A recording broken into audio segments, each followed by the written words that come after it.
You ever get that feeling like when you see like a picture perfect family? You know what I mean? Like perfect house, great jobs, everyone's smiling for the camera. Oh, yeah, totally. Like, they just have it all figured out. Right. Well, let me tell you, today we are diving deep into a family that seemed to have it all, but behind that facade, there's a really chilling crime brewing. We're talking about the murders of the Mara family in Ghaziabad, India, back in 2015. And our source material for this deep dive is a YouTube video called She Killed Her Whole Family Just for This Reason True Crime Documentary from the channel Crime MKT. Ooh, that's a catchy title. I know, right? And the case itself is just as wild as the title suggests. So we're going to try to unpack not just like the who and the how, but also try to figure out the why behind this seemingly senseless act. Yeah, exploring that why is always the most fascinating part to me. Totally. So the video kicks off by painting this picture of a pretty idyllic family. We've got Rakesh, the father, who's a successful businessman, Sunita, the mother, known for her charity work, and their son, Aryan, following in his dad's footsteps, super ambitious. They had a beautiful home, successful business, the whole 9 yards. It sounds like they really did have it all. From the outside looking in, yeah, absolutely. But then things take a dark turn when the video introduces us to Asha, the younger daughter. I noticed that too. There was something about the way they described her in the video. Oh, yeah. How so? Well, they kept talking about her deep-set eyes that hinted at this, like, unfathomable anxiety or dissatisfaction. It's almost like foreshadowing, don't you think? Totally. It's like from the beginning, they're setting her up as a potential suspect, even though on the surface, everything seems fine. Right. And speaking of things not being as they seem, the video then goes on to highlight this seemingly positive event that could have actually been like the trigger for all the bad stuff that happened. You're talking about the arrival of Priya, the elder son Aryan's new wife. Exactly. Yeah. On the surface, it's a happy occasion, right? Wedding Bell is a new member of the family. You would think. But introducing a new person, especially someone like Priya, who's described as a talented and well-liked, can totally shift the family dynamic in unexpected ways. Like throwing a stone into a pond, the ripples can go further than you think. Exactly. The video even mentions that Asha's parents helped Aryan and Priya move out, which might have added to Asha's feelings of being overshadowed. So you're saying even something as normal as a son getting married and moving out could have triggered some major issues? It's definitely a possibility. I mean, we're talking about a complex web of personalities and relationships here. If Asha was already feeling overlooked or insecure, Priya's arrival might have amplified those feelings, especially if she felt like her parents were favoring the newlyweds. That makes a lot of sense. It's all about perception, right? Even if the parents didn't intentionally favor Priya, Asha might have felt like she was being replaced. Exactly. And whether those perceptions are accurate or not, they can have serious consequences. So we've got this underlying tension building between Asha and Priya, and then comes the night of September 12th, 2015, and things take a seriously dark turn. Aryan, the elder son, gets a call from a neighbor saying no one's answering at the Mar house.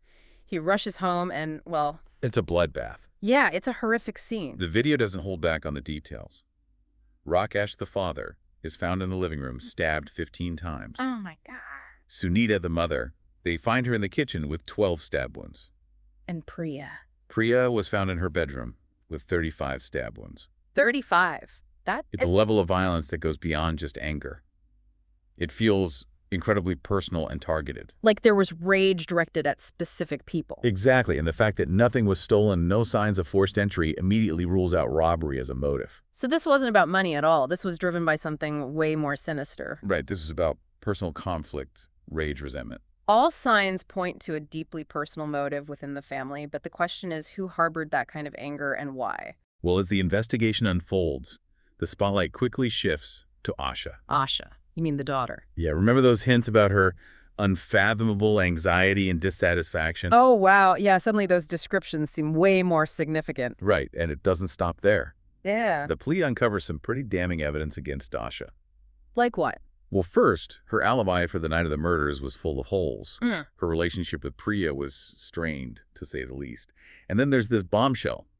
Phone records reveal calls to a secret boyfriend named Rajesh. Whoa, a secret boyfriend. Now things are getting interesting. Oh, yeah. This is where it starts to feel like a tangled web of relationships, secrets, and simmering resentments. So I've got Asha, the seemingly quiet daughter, emerging as the prime suspect, and now this mysterious boyfriend, Rajesh, enters the picture.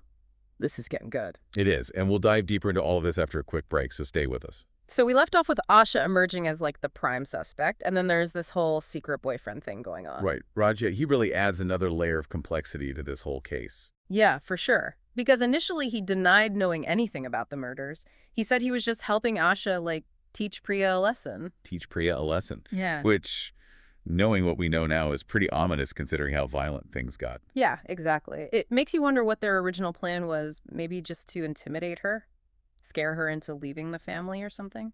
It's possible. I mean, it Yeah. seems like things definitely escalated way beyond anything they initially intended. So what did Brajesh actually end up confessing to? Okay, so he eventually admitted to breaking into the Mara house with Asha and, yeah, participating in the attack on Priya. Wow, so he was directly involved in the violence from the start. Yeah, but then he claimed that when Rakesh and Sunita woke up to the commotion, everything just went haywire. Oh, wait, so he's saying they didn't initially plan to kill the parents, but it just happened in the heat of the moment? That's what he claims, which is a pretty hard pill to swallow considering, Yeah, considering the brutality of it all. Right. It raises a lot of questions about their state of mind at the time. Like, how do you go from trying to scare someone to murdering 3 people? Well, there's this psychological concept called escalation of commitment. It's basically the idea that once someone starts down a certain path, even if it's wrong, they're more likely to keep going, especially if they feel trapped. So you're saying once Rajesh got involved in the attack on Priya, he felt like he crossed a line and couldn't turn back. Exactly. It's like this psychological snowball effect. The initial decision to break in might have seemed manageable, but once the violence started, things changed drastically. So in that moment, panic sets in and rational thought goes out the window. Pretty much survival instincts take over, and in this case, that meant protecting himself, even if it meant more violence. Man, that's a chilling thought. It makes you think about how quickly things can spiral out of control. Yeah, for sure, and it really highlights how powerful our emotions can be, especially in high-stress situations. And how sometimes those emotions can lead to consequences we never intended. Absolutely, violence often leads to more violence. It's a tragic cycle. Speaking of which, what about Asha? Where does she fit into all of this once Rajesh confessed? Once Rajesh confessed, Asha broke down completely and admitted to her role in the murders. So she confessed to everything. Yeah, she talked about the jealousy, the feeling of being replaced by Priya, abandoned by her own family. It's so sad to think that those feelings could drive someone to such extremes. It really is, and it makes you wonder if there were even deeper issues at play. Like psychologically. Exactly. I mean, remember those descriptions of Asha in the video, deep-set eyes, unfathomable anxiety? Could there have been something more going on that made her vulnerable to these intense emotions? It's hard to say without knowing more about her background and mental state. Right. We're not psychologists, Yeah. but we can look at some broader concepts that might shed some light on her actions. Like what? Well, sibling rivalry, for example. It's a natural part of growing up in a family, competing for attention and love. Yeah, but usually it's harmless, right? Kids fighting over toys and stuff. In most cases, yeah. But sometimes it can become toxic, especially if it's not addressed in a healthy way. So you're saying Asha's feelings of being overshadowed by Priya could have been an extreme form of sibling rivalry. It's definitely possible. You have to remember, perception is reality.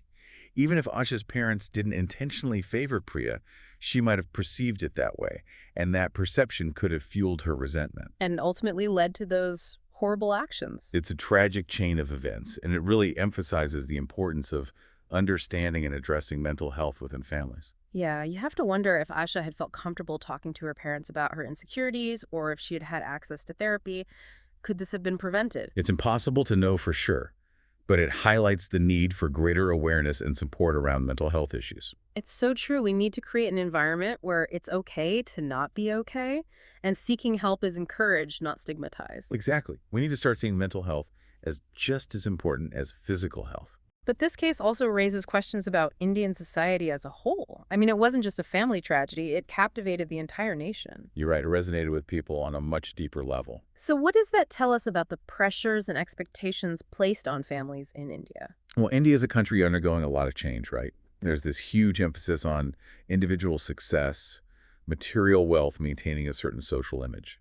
And within that context, family dynamics can get pretty complicated. For sure, you have this drive for personal achievement, but at the same time, there's this expectation to conform to traditional values, uphold the family honor. So it's like this constant push and pull between individual desires and societal expectations. Exactly. And it's easy to see how someone like Asha, caught in the middle of that struggle, could feel lost and resentful. Especially if she's already dealing with her own insecurities and feeling overshadowed within the family. Right. The pressure to maintain this perfect image, combined with the inability to express her true feelings, could have created this breeding ground for negativity. And tragically, that negativity manifested as violence. It's a heartbreaking reminder that we need to prioritize mental health, open communication, and empathy, not just within families, but in society as a whole. We need to look beyond those picture-perfect facades and create a space where people feel safe to be vulnerable and seek help when they need it. Absolutely. Otherwise, we risk repeating these tragic cycles. The Mara family case is a stark warning, a reminder that appearances can be deceiving and that unchecked emotions can have devastating consequences. It's a lesson we should all take to heart. And on that note, we'll take a moment to reflect on everything we've discussed so far. Stay with us. We'll be right back. This whole case, it's been pretty heavy stuff, you know? Yeah, definitely a lot to unpack. We started with the shock of this triple homicide, and then we got into all these psychological and societal factors trying to make sense of it all. Trying to understand the why behind it all. Exactly. And I keep going back to Asha's confession, all that jealousy she felt, the sense of being replaced by Priya, you know? It's hard to grasp the intensity of those emotions. Do you think her actions could have been influenced by, like, specific cultural pressures in India? We touched on this a bit earlier, but Oh, absolutely. I think that's a huge factor. really, how so? Well, in India, family honor and reputation are extremely important. So admitting to negative feelings like jealousy or insecurity is kind of taboo.